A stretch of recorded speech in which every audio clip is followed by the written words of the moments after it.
Ini adalah 8 kesepakatan yang ditandatangani oleh Pak Di Besar Xi Jinping dan Pak Di Kecil Jokowi setelah Jokowi melawat ke China barusan akhir Juli yang lalu. Saya terus terang limbung, bahkan agak linglung beberapa menit karena merasa shock dan marah besar membaca 8 kesepakatan super berbahaya itu buat Indonesia yang kita cintai bersama.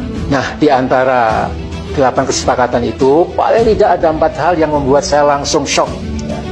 Itu pertama, kerjasama perencanaan berbagi pengetahuan dan pengalaman terkait pemindahan ibu kota baru Indonesia, yaitu IKN Nusantara. Nah, sekarang sudah bulan Agustus 2023, Istana sudah pekuan berkali-kali, maaf agak kasar, pekuan akan melaksanakan peringatan Hari Kemerdekaan RI yang ke-79 di IKN Nusantara. Padahal sampai sekarang silahkan saudara-saudara lihat lewat YouTube, IKN itu baru selesai sekitar 5-6% saja. Memang ada channel tertentu yang mencoba ngibul yang mengatakan sudah selesai 30%. Nah, Luhut mengatakan tetap optimis bisa selesai tepat waktu dengan mengatakan sudah ada kesepakatan dengan Cina yang akan ikut membantu penyelesaian IKN Nusantara. Saudara sekalian, ya, sesungguhnya kalau kita mau objektif ya, mangkraknya pembangunan IKN Nusantara nanti, saya yakin sangat mengganggu stabilitas pemikiran Jokowi. Dan mangkraknya bangunan Hambalang tidak ada 1%-nya dibandingkan IKN Nusantara. Nah, bila akhirnya Cina lah yang menyelesaikan proyek super ambisius dan super rasional IKN Nusantara sehingga tidak jadi mangkrak, maka ketergantungan Indonesia ke Cina komunis menjadi sangat mutlak. Ditambah dengan kerjasama Indonesia-Tiongkok dalam payung two countries, twin parks.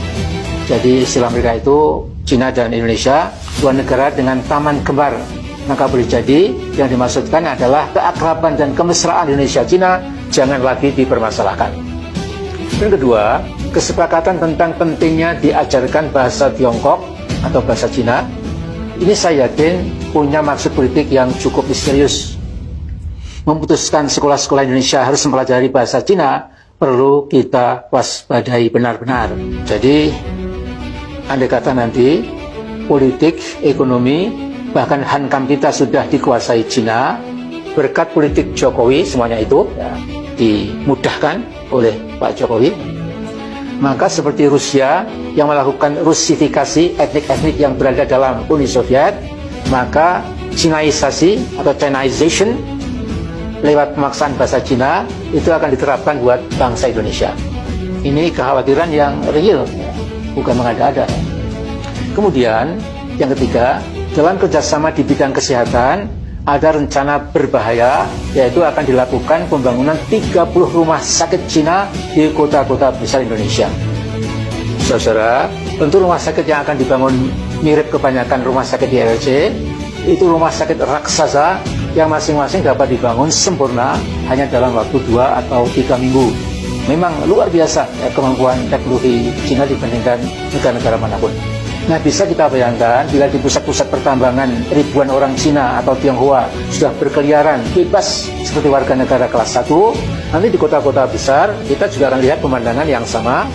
Mereka tidak bisa berbahasa Indonesia, tetapi lagaknya petentang-petenteng merasa dimuliakan oleh pemerintahan Jokowi, seolah-olah lagi-lagi warga negara nomor 1. Nah, saudara-saudaraku, ada yang keempat, yaitu kesepahaman tentang pusat penelitian dan pengembangan bersama antara Indonesia dan Cina.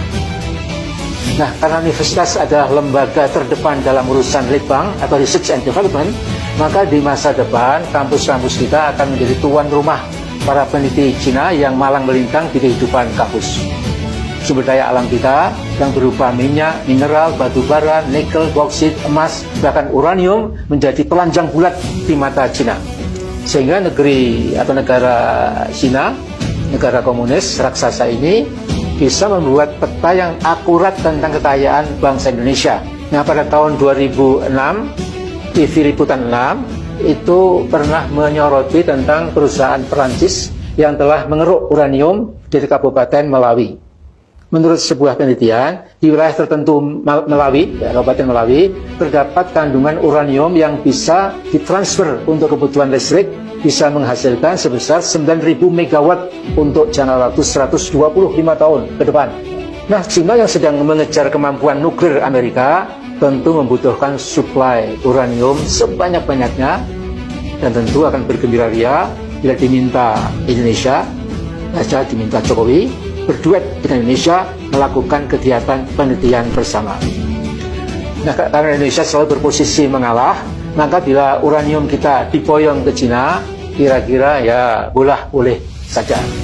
Indonesia pada era Jokowi mendudukkan diri sebagai klien RRC. RRC adalah big boss bagi Jokowi yang aba-abanya ditafsirkan sebagai instruksi atau perintah yang tidak akan ditolak. Juga ribuan tenaga kesehatan Cina nanti akan berkeliaran dan berlagak seperti warga negara kelas 1 di negara kita cintai.